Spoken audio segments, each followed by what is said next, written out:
The sun never sets. The rise and fall of the Spanish Empire. Introduction: the forging of a global destiny. The story of the Spanish Empire is not merely a chronicle of conquest and colonization. It is the foundational narrative of the first truly global age. Emerging from the fiery crucible of the Iberian Peninsula, a land shaped by centuries of coexistence and conflict between Christianity, Islam, and Judaism, Spain forged an empire of unprecedented geographical scope and historical impact. This empire was born from the unique convergence of militant religious zeal, royal ambition, technological advancement, and historical accident. Its creation irrevocably linked the continents of Europe, the Americas, Asia, and Africa in a new web of exchange, conflict, and fusion, a process that created the modern world. The year 1492 stands as a monumental hinge of history. In that single year, the final act of the Reconquista, the fall of the Emirate of Granada, culminated a 780-year struggle, uniting the Spanish kingdoms under the banner of the Catholic markers, Ferdinand II of our painting long for interest. That same year, their decree for the expulsion of Jews who refused conversion signaled a drive for a unified Catholic state. And, propelled by this triumphant momentum and a fierce rivalry with Portugal, they sponsored the voyage of Christopher Columbus, whose acceptable landfall in the Bahamas unlocked a new world whose existence had been unimaginable to Europeans. This trilogy of events, military consolidation, religious homogenization, and oceanic expansion, set the template for the empire that would follow. Throughout the 16th and 17th centuries, the Spanish Empire became the dominant global power, a vast political entity upon which the sun truly never set. Its galleons crisscrossed the Atlantic and Pacific, its silver pesos became the world's first global currency, and its soldiers and missionaries carried the Spanish language and Roman Catholicism to the farthest corners of the earth. The empire's legacy is an indelible and complex one. It built magnificent cathedrals and universities atop ancient temples. It created new mestizo cultures while devastating indigenous populations through disease and exploitation. And it established administrative systems that endure in over 20 modern nations. However, the trajectory of this colossus was a paradoxical one of meteoric rise and protracted decline. The very sources of its strength, the immense wealth of American silver, its self-appointed role as the defender of global Catholicism, and the vast, discerned nature of its territories, became the causes of its eventual undoing. The flood of precious metal inflated its economy and financed endless European wars, making it dependent on foreign bankers. The relentless conflicts against the Ottoman Empire, Protestant powers, and rising nation-states drained its human and financial resources. By the 18th century, the empire that had once dictated terms to Europe was struggling to defend its own inheritance, leading to a period of reform, eventual collapse, and a lasting legacy that continues to shape the modern world. Part 1. The Crucible of Iberia. From Discord to Unity. From -1492. The Legacy of Al-Andalus and a Reconquista. To understand the imperial character of Spain, one must first appreciate the unique historical experience of the Iberian Peninsula. The Islamic Umayyad conquest of 711 AD relegated Christian rule to small northern enclaves like Asturias. What followed was not a continuous war but a prolonged and complex process of expansion, settlement, and cultural exchange known as the convivencia, coexistence. For centuries, Muslims, Christians, and Jews lived in relative tolerance under Islamic rule, particularly during the Caliphate of Córdoba, 929–103, a period of remarkable cultural and scientific flourishing. This coexistence, however, was always punctuated by periods of religious intolerance and warfare from both sides. The Reconquista was not a unified national effort, but a slow southward push by independent Christian kingdoms: Leon, Castile, Navarre, Aragon, and Portugal. These kingdoms often fought each other as fiercely as they did the Muslim Taif states. The concept of a holy war, similar to the Crusades in the Holy Land, was increasingly emphasized, particularly with the rise of military orders like Santiago, Calatrava, and Alcantara, which combined monastic discipline with knightly warfare. This centuries-long frontier existence forged a society that was militarized, pious, and accustomed to viewing religious difference through a lens of conflict. It created a class of lesser nobility, the hidalgos, for whom warfare and expansion were the primary paths to honor and wealth, a mindset perfectly suited for the conquest of the Americas. The rise of the major kingdoms. By the 15th century, the political landscape had consolidated. The Crown of Castile, a sprawling union of Leon and Castile, was the largest and most populous kingdom, its identity forged on the frontier with the last remaining Muslim state, the Nasrid Emirate of Granada. Forests would be the right of the race and wages. A forest emirate would be the leading princess. Its economy was based heavily on sheep ranching, controlled by the powerful Mesta Guild, and its society was dominated by a proud, land-owning nobility. The Crown of Aragon was a composite monarchy, a federation of the kingdoms of Aragon, Valencia, and the Principality of Catalonia, each with its own laws and parliament, courts.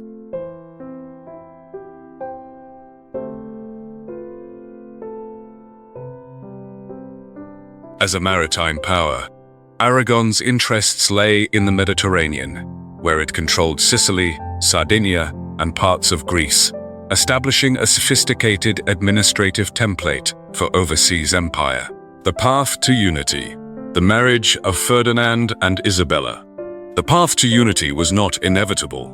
The reign of the weak Castilian King Henry IV, 1004 to 1474, was marked by noble insurrections and questions over the legitimacy of his daughter, Joanna, earning her the nickname Babuses, Juana the Beltranea. Upon his death, a civil war, the War of the Castilian Succession, 1445 to 1479, erupted between Joanna, supported by King Afonso V of Portugal, and Henry's half-sister, Isabella, who was married to Ferdinand, heir to the Aragonese throne. The Battle of Toro, 1476, was tactically inconclusive, but a masterstroke of propaganda for Ferdinand, who claimed victory. This perception shifted the allegiance of wavering Castilian nobles to Isabella's cause. The war also had an early colonial dimension. The naval battle of Guinea, 1478, off the West African coast was a decisive Portuguese victory, confirming their monopoly on the lucrative trade in gold and slaves along Africa's coast and temporarily excluding Castile. The subsequent Treaty of Algeciras, 1479, solidified Isabella's position as Queen of Castile, but was a strategic setback, seemingly granting Portugal the future maritime routes to wealth while restricting Castile to the Canary Islands. The union of the crowns of Castile and Aragon through the marriage of Ferdinand and Isabella was a personal, dynastic union, not a political fusion. Each kingdom retained its own laws, parliaments, and institutions. However, the Reyes Católicos, Catholic monarchs, ruled as a team, pursuing a shared agenda of strengthening royal authority at the expense of the nobility, ensuring religious orthodoxy, and completing the Reconquista. The conquest of Granada and the Inquisition. The War for Granada, 1482 to 1492, was the final, meticulously planned campaign of the Reconquista. It was a war of attrition, featuring protracted sieges of fortified mountain cities like Ronda and Malaga.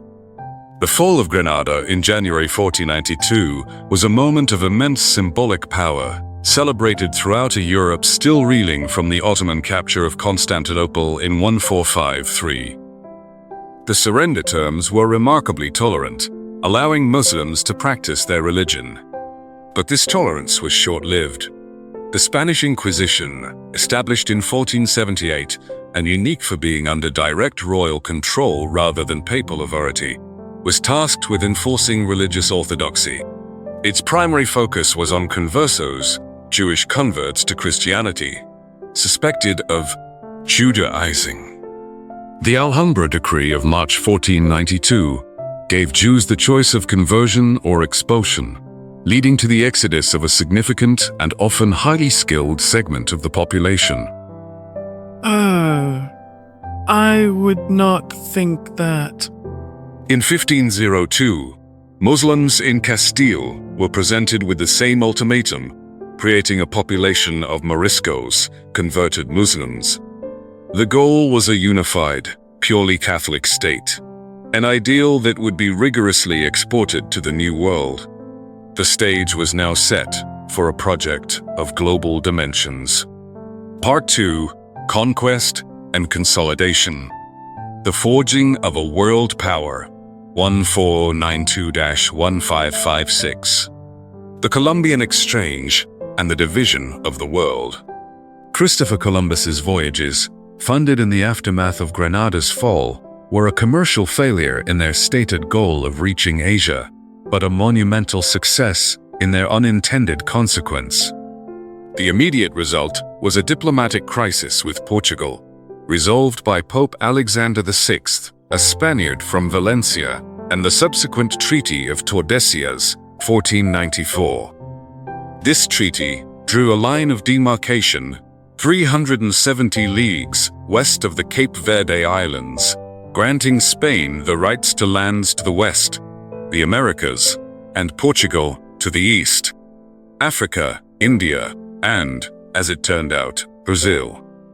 This was the first time European powers had attempted to divide the globe, an act of breathtaking audacity based on ignorance of the world's true geography.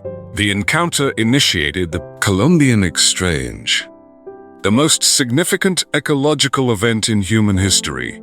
From the Americas to the Old World came maize, potatoes, tomatoes, tobacco, and cacao, which would revolutionize European diets and agriculture, leading to population growth. From the Old World to the Americas came wheat, sugar, horses, cattle, and, devastatingly, diseases like smallpox, measles, and influenza, for which indigenous Americans had no immunity. Demographic collapse on a catastrophic scale. Estimates suggest up to 90% of the pre-contact population perished within a century. Preceded and facilitated European conquest, as societies were decimated and their religious and social structures shattered. The conquistadors and the mechanics of conquest. The early Caribbean phase was marked by disappointment and brutality. The first permanent settlement, Santo Domingo, 1496, became a base for further exploration. The initial model of colonization relied on encomiendas, grants of native labor given to colonists who were tasked with Christianizing and protecting them in return, a system that quickly degenerated into a form of slavery. The lack of easily extractable wealth and the rapid decline of the indigenous population led to expeditions inland. These expeditions were not state-funded armies, but private enterprises led by adelantados like Hernán Cortés and Francisco Pizarro. They were motivated by a potent mix of religious fervor, a thirst for glory, honor, and sheer greed, encapsulated in the phrase, God, gold, and glory. Cortés's conquest of the Aztec Empire, 1519 to 1521, was a stunning achievement, made possible by his exploitation of internal Aztec rivalries, notably his crucial alliance with the Tlaxcalans, who were granted special privileges for their service. the psychological impact of horses and gunpowder, and the devastating spread of smallpox, which killed the Emperor Cuitlahuac and countless others. In 1949, Aztec billed the contention for 7 Scotland. Pizarro's conquest of the Inca Empire, 1532 to 1537, followed a similar pattern, exploiting a recent civil war and capturing the Emperor Atahualpa at Cajamarca. The ransom paid for him, a room filled once with gold and twice with silver, made the conquistadors unimaginably wealthy, but did not save Atahualpa's life. These conquests were not seamless. Fierce resistance continued for decades, such as the Mio-Inca state in Vilcabamba, the prolonged Maya resistance in the Yucatan, and the beginning of the 300-year Mapuche Wars, Guerra de Arauco in Chile, a conflict the Spanish never conclusively won. Governing the New World, laws and institutions. The Spanish crown moved quickly to assert control over the conquistadors and prevent the emergence of an independent feudal nobility in the Americas. The Council of the Indies, 1504, became the supreme administrative and judicial body governing the colonies from Seville. It was a remarkably bureaucratic institution, producing a vast paper trail that now constitutes the Archivo General de Indias. In the New World, a complex bureaucracy was established. The 2 primary viceroyalties were New Spain, 1535, capital Mexico City, and Peru, 1542, capital Lima. These were subdivided into audiencias, high courts, and governed by viceroys who represented the person of the king, their courts in Mexico and Lima becoming centers of Baroque opulence and political intrigue. To control this vast bureaucracy, the Crown implemented 2 key judicial reviews.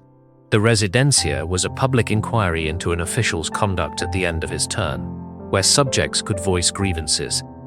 The Visita was a secret investigation that could be launched at any time, serving as a powerful check on corruption and disloyalty.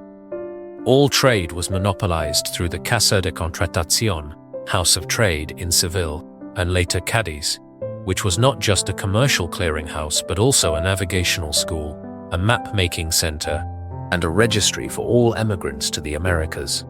A profound ethical debate over the treatment of indigenous peoples raged. Spearheaded by friars like Bartolome Frey, Mantle, Sacking, and Mental Oxford, whose priest and calm was all the world for. The Great Debate at Valladolid, 1550 to 55, pitted Las Casas against Juan Gines de Sepúlveda on the question of the humanity and rights of Native Americans. While inconclusive, it influenced the new laws of the Indias, 54-2, which sought to phase out the encomienda system. Though often resisted by colonists, leading to a revolt in Peru, these laws established the principle that indigenous peoples were vassals of the crown, entitled to protection under Spanish law, a legalistic framework that clarified with the young man. However imperfectly applied, differentiated the Spanish Empire from others and laid the groundwork for centuries of legal petitioning by indigenous communities. The economic engine, silver and the Manila Galleon. The discovery of massive silver deposits at Potosí, modern Bolivia, 15456, and Zacatecas, Mexico, 156, transformed the global economy. The silver was extracted using a forced labor system known as the mita in Peru, and refined using mercury from Almadén in Spain and Huancavelica in Peru. This silver was minted into coins, the famous pieces of 8, which became the first worldwide currency, circulating as far as Ming China. This wealth was transported in a highly organized and expensive convoy system, the Flota de Indias. 2 fleets sailed annually from Seville to Veracruz in Mexico and Portobello in Panama, protected by powerful warships like galleons. The treasure fairs at Portobello were spectacular events, but the system was vulnerable to weather, piracy, and enemy attack. The silver financed Spain's ambitions in Europe, but also caused massive inflation, as the quantity of precious metal vastly increased while production of goods did not keep pace. The price revolution that racked 16th century Europe and strained the Spanish economy which became dependent on imported manufactured goods. Simultaneously, Spain established a trans-Pacific trade route. After Miguel López de Legazpi founded Manila in 1571, the Manila galleon trade began. Once or twice a year, a massive galleon, the Nao de China, would sail from Acapulco to Manila, laden with silver, and return with Chinese silks, porcelain, ivory, spices, and other luxury goods. This created a direct economic link between the Americas and Asia, making Mexico City a global entrepot and creating a unique Asian influence on Mexican culture. However, this trade was also perilous. Shipwrecks, like that of the Nuestra Señora de Atocha in 1622, represented colossal financial losses. Part 3. The Habsburg Zenith and the Burden of Empire, 1550-170. The World Empire of Philip II. Charles V, overwhelmed by the scale of his domains, abdicated in 1556, dividing his inheritance. His brother Ferdinand received the Holy Roman Empire, while his son, Philip II, inherited Spain, the Netherlands, Milan, Naples, Sicily, and the vast American Empire. Philip, who ruled from the monumental palace monastery of El Escorial, was a micromanaging, devoutly Catholic monarch who saw himself as the defender of the faith in a world threatened by Ottoman power and the Protestant Reformation. His reign, 1556 to 1598, was the apogee of Spanish power, but also the period when its structural weaknesses became apparent. Philip's empire was a global system of interconnected conflicts. The Mediterranean, the Ottoman threat culminated in the great naval victory at Lepanto, 1571, where a Holy League fleet, led by Dom John of Austria, shattered the Ottoman navy. While it did not end Ottoman power, it secured the Mediterranean for Christendom and was celebrated as a triumph of the cross. The Netherlands, the Dutch Revolt, 1568 to 1648, became a bleeding ulcer for Spain. Philip's attempt to crush Protestantism and centralize rule, led by the brutal Duke of Alba and his Council of Blood, ignited a full-scale war for independence. The revolt was fueled by Dutch maritime skill, Spanish military overextension, and the immense cost of maintaining a large army in the Netherlands. The Camino Español, Spanish Road, a long supply route from Italy. The English challenge, England's support for the Dutch, and the privateering of sea dogs like Francis Drake, led Philip to plan the invasion of England. The Spanish Armada of 1588 was a colossal enterprise, but its defeat by a combination of English tactics, Dutch mobility, and a devastating storm was a catastrophic blow to Spanish prestige and morale, even if it did not cripple Spanish naval power immediately. The Iberian Union. The death of the Portuguese king in 1580 allowed Philip to press his claim to the throne, unifying the Iberian Peninsula. This gave Spain control of Portugal's lucrative empire and Brazil, Africa, and Asia. However, the union was always resented in Portugal and dragged its empire into Spain's conflicts, leading to losses to the Dutch and English.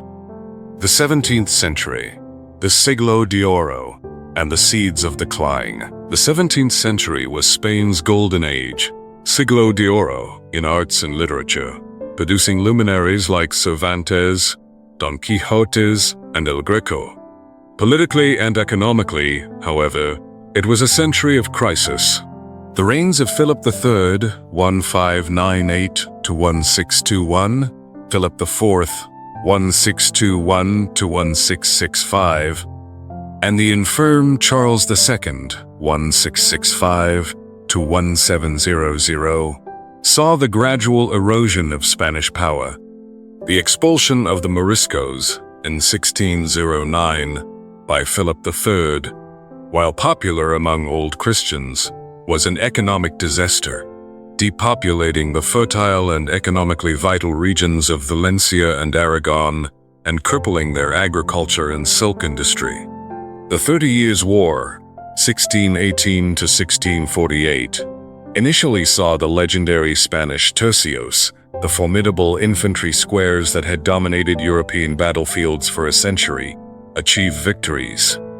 But the entry of a powerful centralized France under Cardinal Richelieu in 1635 changed the game. France's motivation was not religion, but raison d'etat, the deliberate dismantling of Habsburg power. Spain was now fighting a multi-front war against the Dutch, the French, and, later, the English. The strain was too much. The policy of the Count Duke of Olivares, Philip IV's chief minister, to demand men and money from all kingdoms, the union of arms, backfired, triggering major revolts. In 1640, Spain faced two simultaneous catastrophes: the Reapers' War in Catalonia, 1640 to 1659, and the Portuguese Restoration War, 1640 to 1658. The Portuguese revolt succeeded, and Spain, overwhelmed by its other conflicts, was forced to recognize its independence in 1658. The Battle of Rocroi, 1643, where the French defeated the Spanish tercios, was a symbolic end to Spanish military supremacy on the continent. The Peace of Westphalia, 1648, recognized Dutch independence, and the Treaty of the Pyrenees, 1659, with France ceded territories and married Philip IV's daughter to Louis XIV. The reign of the physically and mentally disabled Charles II, the Bewitched, was a period of utter decay, with the economy stagnant, the population declining, and the government adrift. His death in 1700 without an heir precipitated the War of the Spanish Succession, a global conflict that would determine the fate of Europe and the Empire. Part 4. Society, Culture, and the Imperial Project. The Sistema de Castas, a society of hierarchies. Life in the empire was defined by a rigid, legally encoded social hierarchy designed to maintain the dominance of the Iberian-born elite. The Sistema de Castas was a complex social stratification based on perceived racial purity. A plethora of terms: mestizo, Spanish plus indigenous; castizo, Spanish plus mestizo; mulatto, Spanish plus African; Morisco, Chino, Albino, etc. attempted to classify every possible mixture. This taxonomy was often illustrated in a genre of painting known as casta paintings, which depicted family groups in an idealized hierarchical order, reinforcing the social dogma that pure Spanish blood was superior. At the top were the Peninsulares, Spaniards born in Spain, who held the highest political and ecclesiastical offices. They were followed by the Criollos, Spaniards born in the Americas, who amassed great wealth and dominated the local cabildos, but were often barred from the highest echelons of power, a source of growing resentment. Institutions of power and faith. The empire was a society of powerful institutions. The merchant guilds consulados in Seville, Mexico City, and Lima monopolized trade and acted as commercial courts. The University of Mexico and the University of San Marcos in Lima, both founded in 1551, trained the colonial elite in scholasticism, law, and theology, creating a class of highly educated criollos. For women, convents were not just religious houses, but centers of education, economic activity, and refuge. They offered women an alternative to marriage and a space for intellectual pursuit. Figures like Sor Juana Inés de la Cruz, a Hieronomity nun in Mexico City, became one of the greatest literary figures of the Baroque, defending women's right to knowledge in her famous essay, Mi Foc, Response to a Sor Filotea. The Holy Office of the Inquisition was also established in the Americas, but its focus differed from Spain. It concerned itself less with Protestants and more with Judaizing conversos, blasphemy, bigamy, and the enforcement of moral orthodoxy, as well as censoring books that might contain Protestant or Enlightenment ideas. Resistance and rebellion on the frontiers.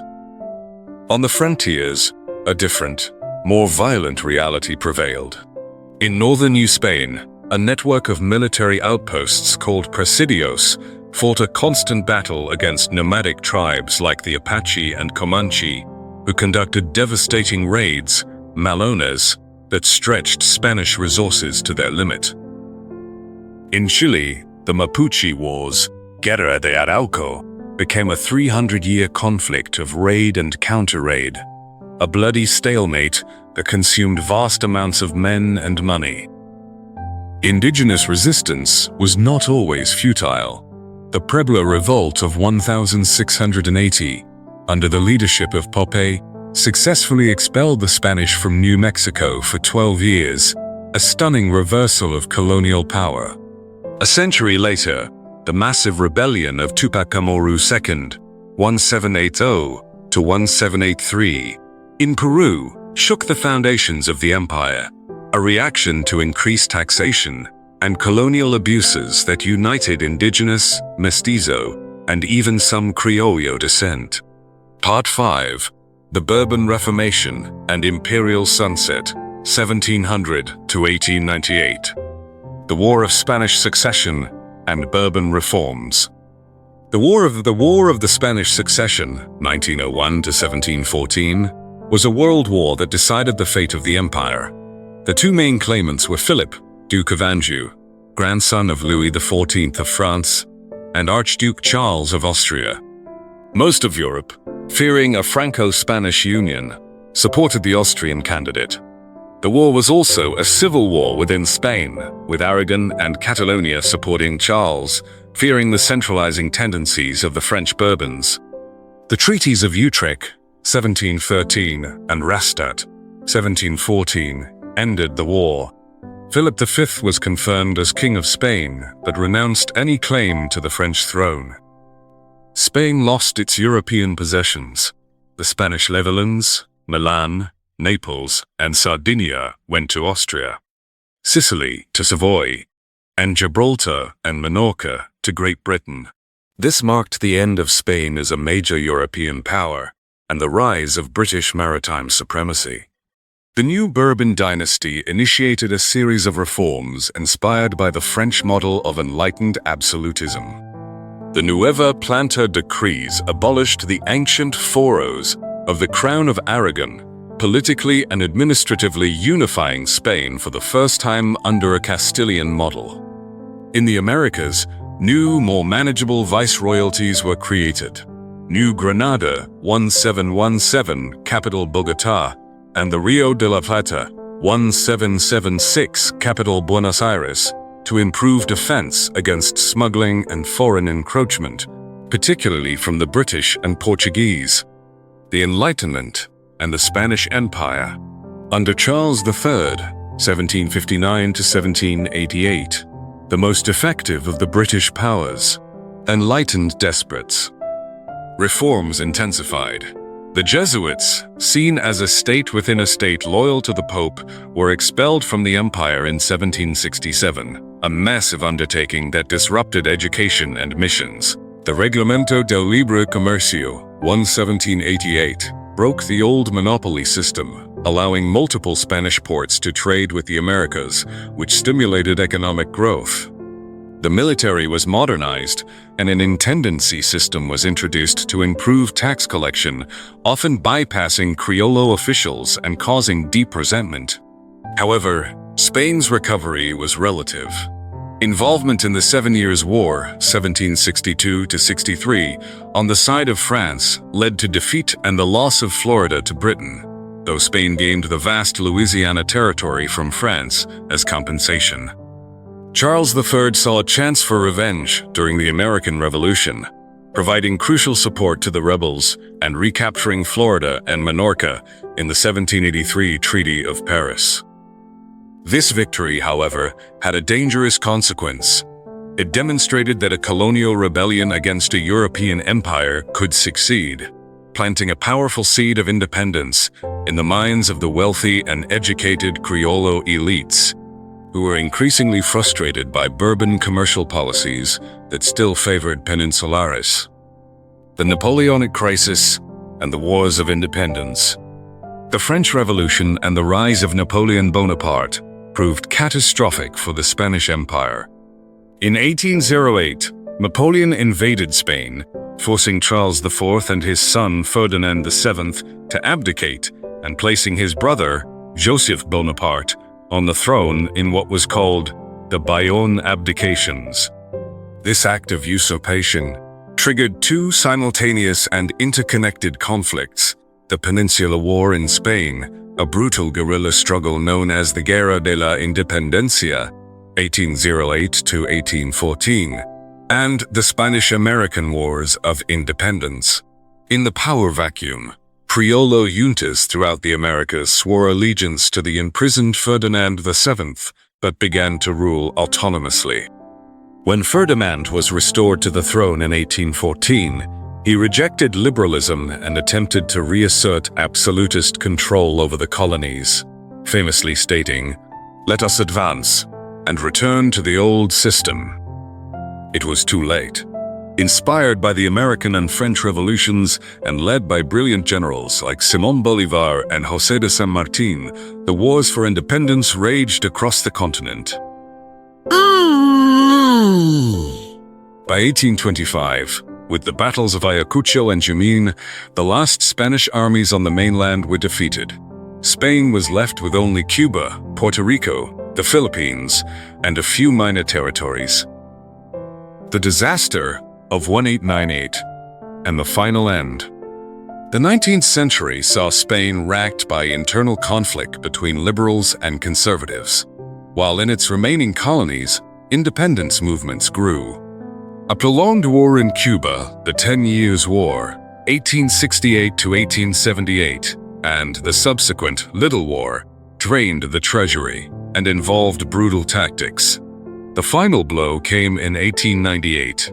The explosion of the USS Maine in Havana Harbor provided a pretext for the United States, a rising imperial power, to declare war on Spain.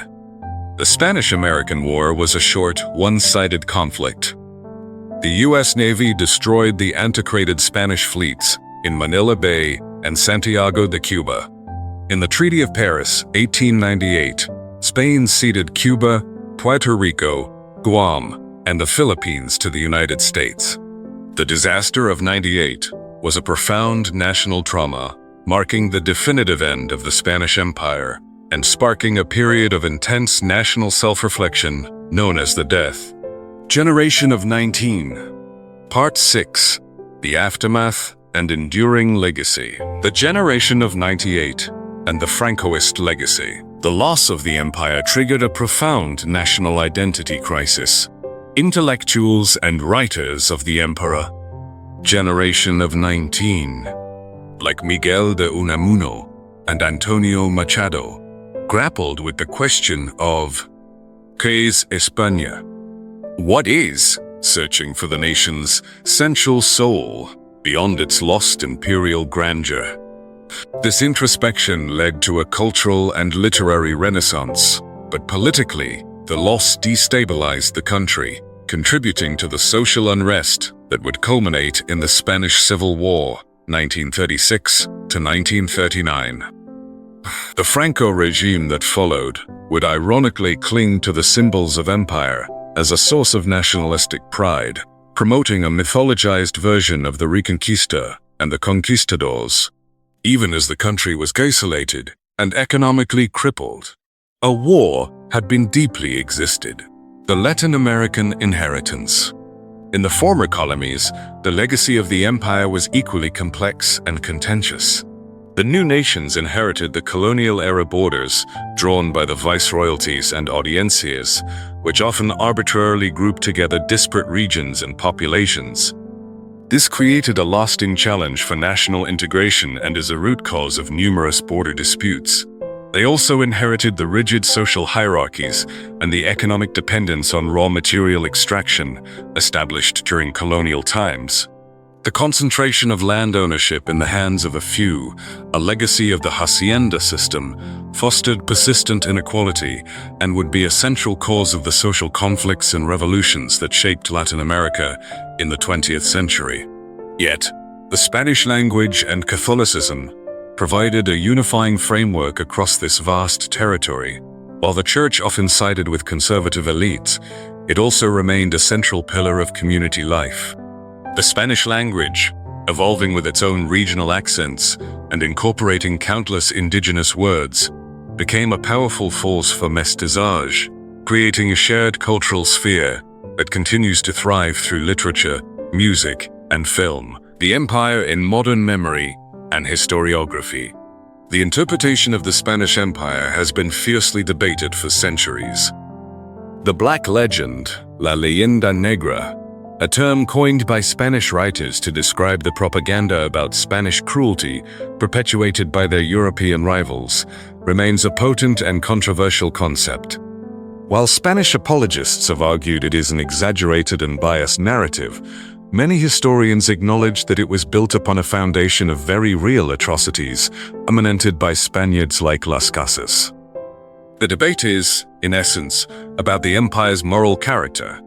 Was it uniquely brutal? Or was its brutality simply better documented than that of other colonial powers? In recent decades, historiography has moved beyond simplistic moral judgments to a more nuanced understanding. The focus has shifted to studying the empire as a vast, interconnected system.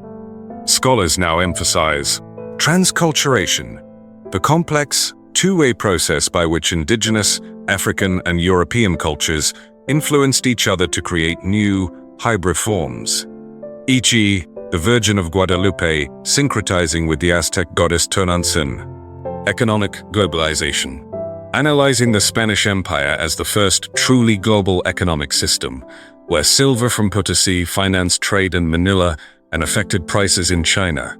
Subaltern studies, re-examining history. From below, seeking to recover the voices and agency of indigenous peoples, African slaves, and women. Conclusion: the unfinished legacy. The story of the Spanish Empire is not a closed chapter, but a living history, whose consequences unfold daily. The Hispanic world it created is a dynamic reality, evident in the booming demographics of Latinos in the United States, the global reach of Latin American literature, and the ongoing political and social struggles across the continent. The empire's most enduring legacy is perhaps the very complexity and contradiction it embodied. It was an empire that built universities while it exploited mines, that produced sublime Baroque art funded by the sweat and blood of millions, that sought to impose a rigid orthodoxy but gave birth to vibrant, mixed cultures. It demonstrated both the immense potential for human connection across oceans and the tragic depths of human exploitation. To understand the Spanish Empire is to understand the forces that forged the modern world: globalization, cultural fusion, and the enduring tensions between power and justice, unity and diversity. Its history is a reminder that the past is never truly past.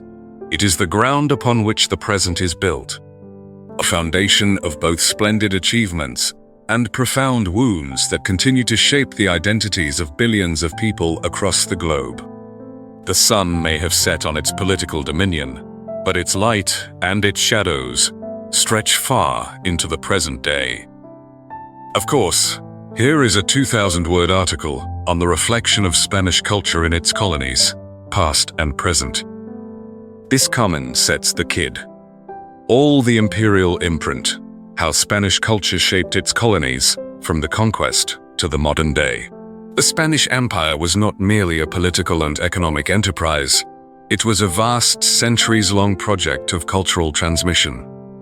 The culture carried across the Atlantic and the Pacific in the caravels and galleons of Spain was not a monolithic block, but a complex blend of Iberian traditions, itself a product of the confluence of Christian, Muslim, and Jewish influences. This culture, did not simply replace the myriad indigenous civilizations it encountered. Instead, it engaged in a violent, creative, and protracted process of exchange, resistance, and fusion, leaving an imprint so deep that it continues to define the identity of over 20 nations today. The reflection of Spanish culture in its former colonies is a story of imposition, adaptation, and a living, evolving legacy that connects the plazas of Spain to the pueblos of the Americas and the Philippines. "It's not so clear," said Azarad, "that the science of the people will make even more. I wonder why they will find the same light as the words of the Part 1. The Colonial Imposition, a framework of faith, language, and law. In the past, during the height of the empire, Spanish culture was reflected in the colonies through a conscious and systematic effort to create a replicated, though distant, version of Spanish society. This was not an accidental diffusion, but a deliberate policy driven by the twin imperatives of crown and cross. 1. The urban blueprint, the grid, and the Plaza Mayor. The most immediate and enduring physical reflection of Spanish culture was urban planning. The laws of the Indies, issued in 1573, provided detailed instructions for founding new settlements. At the heart of every city was the Plaza Mayor, main square, a direct transplant from cities like Salamanca or Madrid. This was not just an empty space, it was the symbolic center of Spanish power and social life. Facing the plaza were the most important buildings: the cathedral, spiritual authority, the cabildo or town council, political authority, and the residences of the elite. The gridiron street plan, radiating out from this central plaza, represented order, control, and rationality, a stark contrast to the organic layout of many pre-Columbian cities. This model was applied from Mexico City, built atop the ruins of Tenochtitlan, to Manila in the Philippines. The Plaza Mayor remains the civic heart of nearly every major city in Latin America, a testament to the success of this cultural blueprint. 2. The linguistic conquest, the imposition of Spanish. Language became the most effective tool of cultural unification. While the crown initially contemplated evangelizing in indigenous languages like Nahuatl or Quechua, it soon mandated Spanish as the sole language of administration and faith. The goal was clear: to create a unified, comprehensible empire. The spread of Spanish was uneven, faster in cities and among elites, slower in rural and remote areas, but its impact was profound. It facilitated administration, trade, and the creation of a transatlantic literary culture. However, this was not a one-way street. Spanish itself was transformed in the Americas, absorbing thousands of words from indigenous languages, Canoa, Horacan, Chuclet, Tomate, and developing distinct accents, slang, and grammatical structures. The story of Thomas Mathia, presented by the rivalry of southwest of the Kingdom of the Roman. This gave rise to the diverse dialects of American Spanish, which, while mutually intelligible, carry unique identities. The creation of a shared language was arguably Spain's most lasting cultural achievement, creating a Hispanidad that outlasted the empire itself. 3. The spiritual realm, Catholicism as a tool of control and fusion. The Catholic faith was the central pillar of Spanish identity and the primary justification for empire.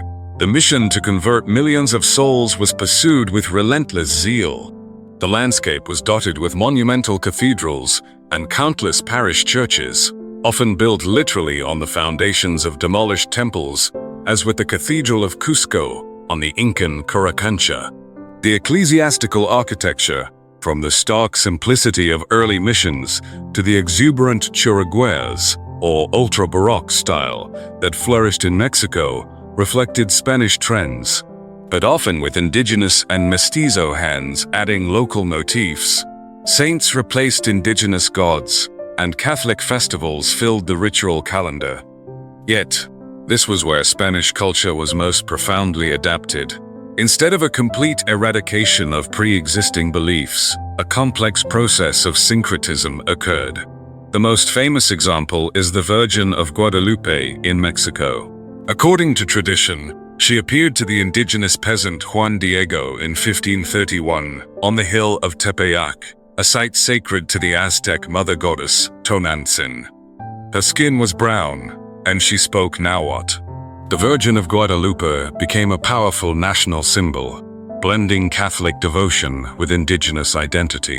Similarly, the Day of the Dead combines Catholic All Saints' Day with indigenous traditions of honoring ancestors. This religious syncretism demonstrates that the reflection of Spanish culture was never a pure copy, but a reflection filtered through and blended with the cultures it sought to dominate. 4. Social structures. The Sistema de Castas and patriarchal norms. Spanish society was deeply hierarchical, and this structure was meticulously reproduced in the colonies through the Sistema de Castas. De Castas. Zephyros, a union colony. This was a complex legal and social hierarchy based on perceived purity of blood.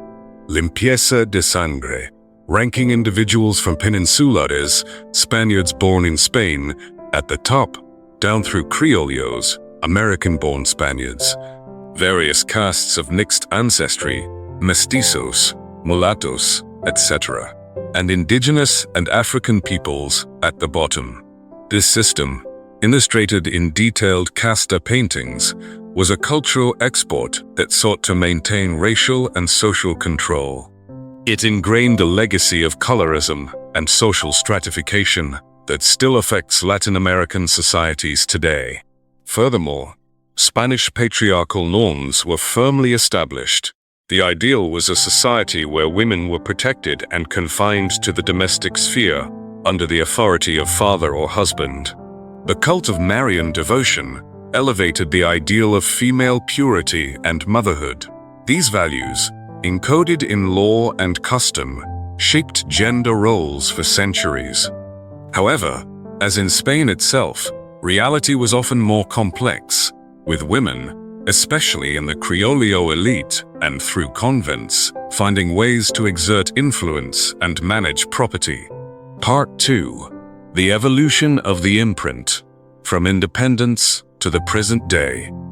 Following the Wars of Independence in the early 19th century, the newly sovereign nations of Latin America faced a complex cultural dilemma.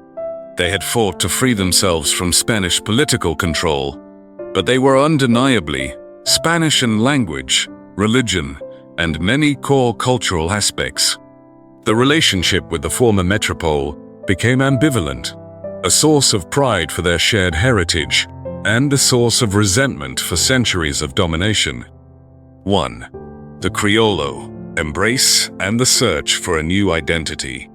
The independent nations were largely led by Criollos who were culturally Spanish but born in America.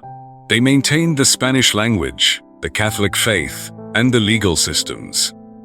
The 19th century saw a deliberate effort to build national identities that often involved a romanticization of the pre-Columbian past, the Aztecs in Mexico, the Incas in Peru, as a way to differentiate themselves from Spain, while still operating within a fundamentally Hispanic framework. Figures like Simón Bolívar were steeped in European Enlightenment thought, which itself had reached them through the filter of Spanish and French culture. 2. The modern Hispanidad, a voluntary cultural community. In the 20th and 21st centuries, the relationship has evolved into a more balanced, though still complex, concept known as Hispanidad. Take itself. This is not a political union, but a shared cultural and linguistic space that includes Spain, Latin America, and parts of the United States and the Philippines. The creation of institutions like the Royal Academia Española, the Royal Spanish Academy, and its sister academies across the Spanish-speaking world, work to maintain the unity of the language while respecting its diversity. The Cervantes Institute, akin to the British Council or Germany's Goethe Institute, promotes Spanish language and culture globally, reinforcing these ties. This cultural community is vibrant and tangible. There is a constant flow of literature, music, film, and television across the Spanish-speaking world. The Latin American boom literary movement of the 1960s and 70s, with authors like Gabriel García Márquez and Mario Vargas Llosa, was eagerly consumed in Spain and cemented the idea of a shared literary universe.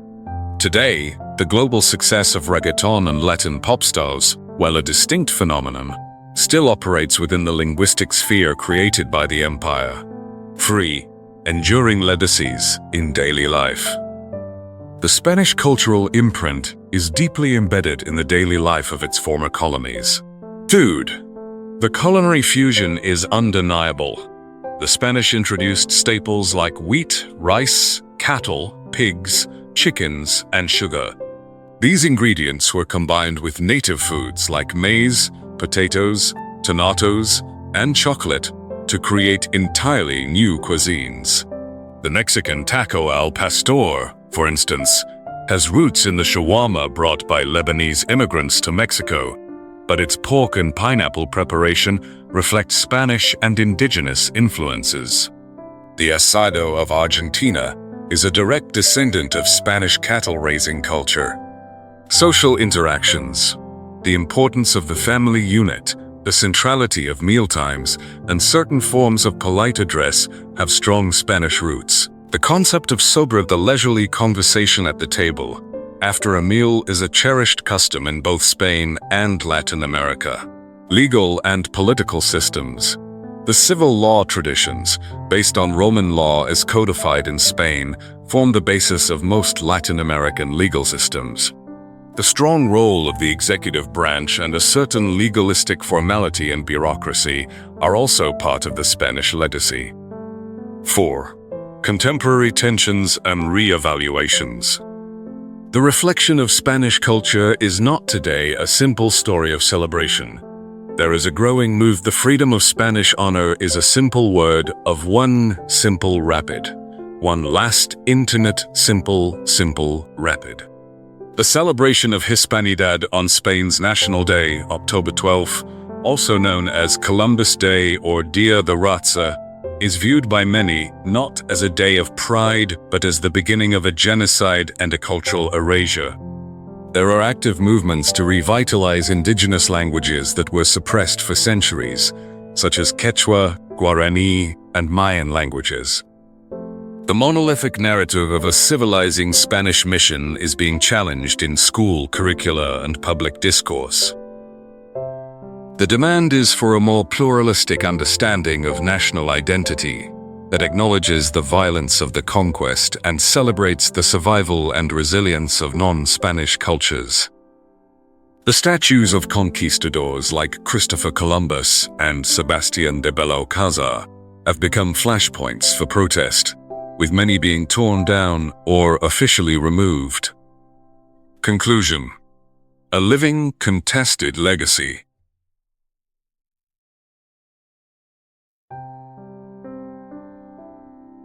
The reflection of Spanish culture in its former colonies is not a static artifact in a museum. It is a living, breathing, and often contested reality. From the past, Spain bestowed a powerful and enduring framework, a common language, a dominant religion, a model of urban life, and a set of social and legal structures. This framework was imposed, often brutally, but it also provided the tools for the colonies to eventually forge their own distinct national identities. Nowadays, the relationship is one of both kinship and critique. The Spanish language serves as a bridge for a dynamic, global cultural community, yet it also carries the history of linguistic imposition. It's especially the Catholic faith remains central to millions, yet its practices are uniquely infused with local traditions that speak to a history of resistance and adaptation. The Plaza Mayor is still the heart of the city, but it is now a space where citizens demonstrate against government authority. A right they exercise within a democratic tradition that has its roots in both Spanish and indigenous forms of governance. Ultimately, the cultural legacy of the Spanish Empire is a testament to the incredible complexity of historical exchange. It shows that culture is never simply transferred, it is translated, adapted, and reinvented. The reflection we see today is not a mirror image of Spain, but a kaleidoscope, a fragmented, beautiful, and sometimes painful pattern made from the glass of both the old world and the new, forever linked by the formidable and complicated legacy of empire. The imperial blueprint, how Spain's colonial past forged its modern political system. To understand the structure, tensions, and underlying philosophy of the current Spanish government, a parliamentary monarchy organized as a decentralized state, or Estado de las Autonomías, one must look back to the formidable legacy of the Spanish Empire. The empire did not merely bequeath a language and a religion to the world, it forged the very administrative DNA of the modern Spanish state. The centralizing impulses, the legal frameworks, and the persistent territorial conflicts that define Spanish politics today are direct echoes of the political architecture built to manage a global dominion. Number 4. The Habsburg legacy, the centralized bureaucratic state. The genesis of Spain's modern government begins with the transition from a medieval mosaic of kingdoms to a unified monarchy capable of governing territories upon which the sun never set. The key innovation was the creation of a professional centralized bureaucracy. The council system, faced with the impossible task of personally governing his vast global domains, the Habsburg monarch Charles I and his son Philip II perfected a system of councils, consejos. These were specialized committees composed of legal experts and nobles that advised the monarch on different territories and matters. The most famous was the Council of the Indies, Consejo de Indias, the supreme administrative and legislative body for the Americas. Others included the Council of State, the Council of War, and the Council of Castile. The legacy of centralism. This system established a crucial precedent.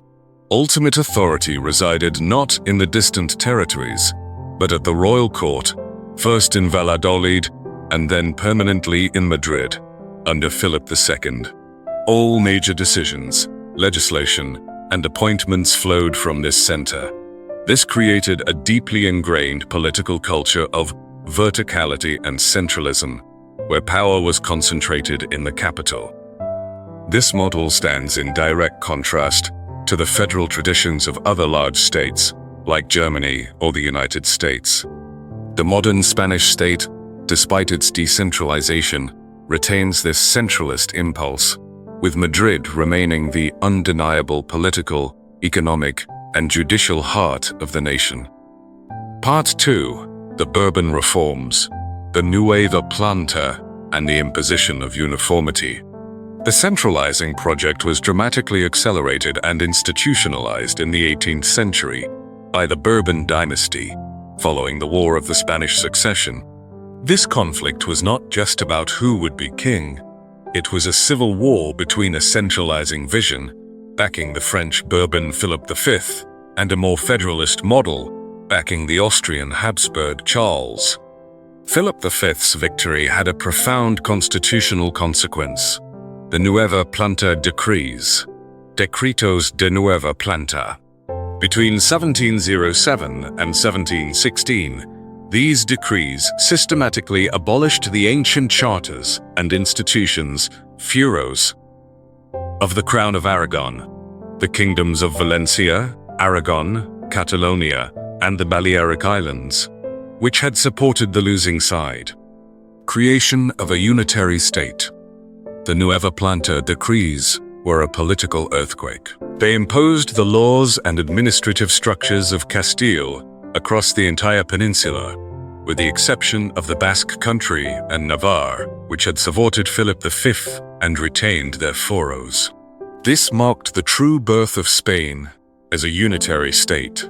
It established Castilian Spanish as the sole language of administration and created uniform territorial division into provinces, a structure that largely persists today.